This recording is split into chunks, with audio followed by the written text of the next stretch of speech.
روزہ فرض تھا، مگر قرآن نے ان کی یہ یادگاریں منانا کالعدم قرار دیا۔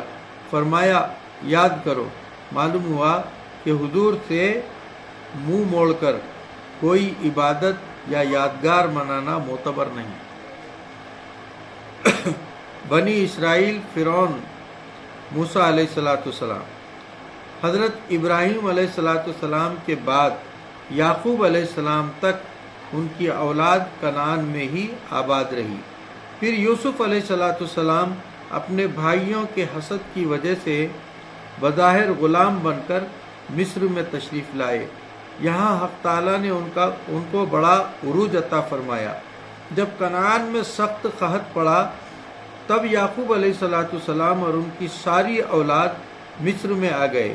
ان سب کو خدا نے بڑھایا اور چند صدیوں میں مصر میں ان کے لاکھوں آدمی ہو گئے، اور اس عرصے میں وہاں اسرائیلیوں کا بہت دبدبا رہا۔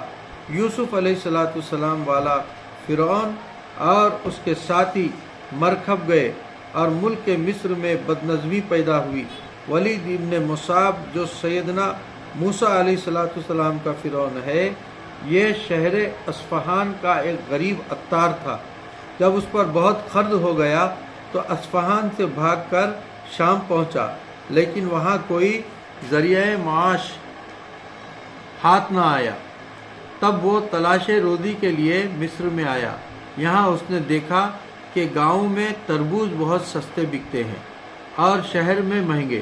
دل میں سوچا کہ یہ نفع بخش تجارت ہے، چنانچہ اس نے گاؤں سے بہت تربوز خریدے، مگر جب شہر کی طرف چلا تو راستے میں محصول لینے والوں نے کئی جگہ اس سے محصول لیا۔ بازار آتے آتے صرف اس کے پاس ایک تربوز بچا، باقی سب محصول میں چلے گئے۔ یہ سمجھ گیا کہ اس ملک میں کوئی شاہی انتظام نہیں، جو چاہے حاکم بن کر مال حاصل کرے۔ اس وقت مصر میں کوئی وبائی بیماری تھی، لوگ بہت مر رہے تھے۔ یہ قبرستان میں بیٹھ گیا اور کہا کہ میں شاہی افسر ہوں، مردوں پر ٹیکس لگا ہے، فی مردہ مجھے 5 درہم دو اور دفن کر دو۔ اس بہانے سے چند روز میں اس نے بہت مال جمع کر لیا۔ اتفاقاً ایک روز کوئی بڑا آدمی دفن کے واسطے لایا گیا۔ اس نے اس کے وارثوں بھی روپے مانگے۔ انہوں نے اسے گرفتار کر کے بادشاہ تک پہنچا دیا اور سارا واقعہ بادشاہ کو بتایا۔ بادشاہ نے اس سے پوچھا کہ تجھے کس نے اس جگہ مقرر کیا ہے؟ ولید بولا کہ میں نے آپ تک پہنچنے کا یہ بہانہ بنایا تھا۔ میں آپ کو خبر کیے دیتا ہوں کہ آپ کے ملک میں بڑی بدنظمی ہے۔ میں نے 3 مہینے کے عرصے میں ظلماً اتنا مال جمع کر لیا، آپ خیال کر سکتے ہیں کہ دوسرے حکام کیا کچھ نہ کرتے ہوں گے۔ یہ کہہ کر وہ سارا مال بادشاہ کے سامنے ڈال دیا اور کہا کہ اگر آپ انتظام میرے سپرد کر دیں تو میں آپ کا ملک درست کر دوں۔ بادشاہ کو یہ بات پسند آئی اور اسے کوئی معمولی عہدہ دے دیا۔ ولید نے وہ طریقہ اختیار کیا جس سے بادشاہ بھی خوش رہا اور رعایا بھی۔ رفتہ رفتہ یہ تمام لشکر کا افسر بنا دیا گیا اور ملک کا انتظام اچھا ہو گیا۔ جب بادشاہ مصر مرا تو رعایا نے ولید کو تخت پر بٹھا دیا۔ اس نے تخت پر بیٹھتے ہی اعلان عام کیا کہ لوگ مجھے سجدہ کیا کریں۔ سب سے پہلے اس کے وزیر حامان نے اس کو سجدہ کیا اور پھر دوسرے امیروں اور سرداروں کے ذریعے مصر کے لوگوں سے خود اپنے کو سجدہ کراتا تھا، اور دور والوں کے لیے اس نے اپنے نام کے بت بنا کر بھیج دیے تھے کہ وہ ان بتوں کو سجدہ کیا کریں۔ تمام اہل مصر فرعون کی پرستش میں گرفتار ہو گئے، مگر بنی اسرائیل نے اس سے انکار کیا۔ فرعون نے ان کے سرداروں کو بلا کر بہت ڈرایا دھمکایا، مگر انہوں نے کہا ہم تیری عبادت نہیں کر سکتے، صرف رب کی عبادت کریں گے، تو جو چاہے سو کر۔ فرعون غصے میں آ گیا اور دیگوں میں زیتون کا تیل اور گندھک کھولا کر بنی اسرائیل کو ڈالنا شروع کیا۔ بنی اسرائیل نے یہ سب کچھ برداشت کیا، مگر رب کی اطاعت سے منہ نہ موڑا اور فرعون کو سجدہ نہ کیا۔ جب بہت سے بنی اسرائیل جلا دیے گئے تب حامان نے فرعون سے کہا کہ ان کو مہلت دے اور ان کو دنیا میں ذلیل کر کے رکھ۔ تب اس نے جلانے سے ہاتھ کھینچا اور اسرائیلیوں پر بہت سختیاں شروع کر دیں۔ تفسیر عزیزی، اس زمانے میں فرعون نے خواب دیکھا کہ بیت المقدس کی طرف سے ایک آگ آئی جس نے تمام قبطیوں و فرعونیوں کو جلا ڈالا، مگر اسرائیلیوں کو کوئی نقصان نہ پہنچا۔ اور پھر دیکھا کہ بنی اسرائیل کے محلے سے ایک بڑا اژدہا نکلا جس نے اس کو تخت سے نیچے ڈال دیا۔ اس نے تعبیر دینے والوں سے خواب بیان کیا۔ انہوں نے کہا، اے فرعون، بنی اسرائیل میں ایک لڑکا پیدا ہوگا جو تیری حکومت کے ٹکڑے اڑا دے گا۔ اس نے فوراً کوتوال شہر کو بلا کر حکم دیا کہ 1000 سپاہی ہتھیار بند اور 1000 دائیاں بنی اسرائیل کے محلے میں مقرر کر دو کہ جس گھر میں لڑکا پیدا ہو اسے قتل کر دیا جائے۔ چند سال میں بنی اسرائیل کے 12,000 بچے اور ایک روایت میں ہے کہ 70,000 قتل کرا دیے اور 90,000 حمل گرائے گئے۔ خدا کی شان، بنی اسرائیل کے بوڑھے بھی جلد جلد مرنے لگے۔ تب قبطیوں نے فرعون سے درخواست کی کہ بنی اسرائیل میں موت کا بازار گرم ہے اور ادھر ان کے بچے قتل کیے جا رہے ہیں۔ اگر یہ حال رہا تو یہ قوم فنا ہو جائے گی، پھر ہمیں خدمتگار کہاں سے ملیں گے؟ تب فرعون نے حکم دیا کہ اچھا، 1 سال بچے قتل کیے جایا کریں اور 1 سال چھوڑے جائیں۔ رب کی شان، چھوڑنے کے سال میں حضرت ہارون علیہ السلام پیدا ہوئے اور موسیٰ علیہ السلام کے بڑے بھائی ہارون علیہ السلام، اور قتل کے سال موسیٰ علیہ السلام کی پیدائش ہوئی۔ لاوی بن یعقوب علیہ السلام کی اولاد میں حضرت عمران اس وقت اپنی قوم کے سردار تھے۔ ان کی بیوی کا نام حضرت آئز تھا۔ موسیٰ علیہ السلام انہی کے فرزند ہیں۔ جب حضرت آئز حاملہ ہوئی تو فرعون کی دائیاں ان کے گھر میں اور سپاہی دروازے پر آنے لگے۔ جب زمانہ ولادت قریب آیا تو ایک دائی ان کے گھر میں رہنے لگی۔ موسیٰ علیہ السلام رات کے وقت پیدا ہوئے۔ فرعون کی دائی ان کو دیکھ کر بے اختیار ان پر عاشق ہو گئی، کیونکہ اللہ تعالیٰ نے موسیٰ علیہ السلام کو محبوبیت عامہ بخشی تھی، جو انہیں دیکھتا تھا عاشق ہو جاتا۔ رب فرماتا ہے، وَأَلْقَيْتُ عَلَيْكَ مُحَبَّةً مِّنِّي۔ یوسف علیہ السلام کو مصری عورتوں نے دیکھ کر اپنے ہاتھ کاٹ ڈالے تھے۔ ہمارے حضور صلی اللہ علیہ وسلم کی محبوبیت کا یہ عالم ہے کہ آج بغیر دیکھے لاکھوں عاشق ہیں۔ نیز حضور صلی اللہ علیہ وسلم تمام مخلوق کے محبوب ہیں کہ لکڑیاں پتھر تک آپ کے فراق میں روتی تھیں۔ دائی نے ان کی والدہ سے کہا کہ کسی صورت سے ان کو قتل ہونے سے بچاؤ۔ یہ کہہ کر ایک بکری کا بچہ ذبح کیا ہوا ایک ہانڈی میں ڈال کر سپاہیوں سے کہا کہ اس گھر میں لڑکا پیدا ہوا تھا، میں نے ذبح کر دیا ہے، اور دیکھو میں اس کو دفن کرنے کے لیے جنگل لے جا رہی ہوں۔ سپاہیوں نے اس پر اعتبار کیا اور کوئی زائد تحقیقات نہ کی۔ موسیٰ علیہ السلام اپنے گھر پرورش پاتے رہے، مگر نجومیوں نے فرعون کو خبر دی کہ بنی اسرائیل میں وہ بچہ پیدا ہو چکا ہے۔ فرعون اس خبر سے پریشان ہو گیا اور کوتوال کو سخت تنبیہ کی۔ کوتوال نے سپاہیوں پر سختی کی۔ انہوں نے کہا کہ ہم نے بہت کوشش سے ان کے بچے قتل کیے، مگر عمران کے لڑکے کو اپنے ہاتھ سے نہ مارا، صرف دائی کے کہنے پر اعتماد کر لیا۔ کوتوال نے کہا کہ فوراً اس گھر کی تلاشی لو اور بلا تعمل گھس جاؤ۔ سپاہی بے پردہ حضرت عمران کے گھر میں گھس آئے۔ اس وقت موسیٰ علیہ السلام اپنی بڑی بہن مریم کی گود میں تھے۔ مریم نے یہ ماجرا دیکھ کر فرعون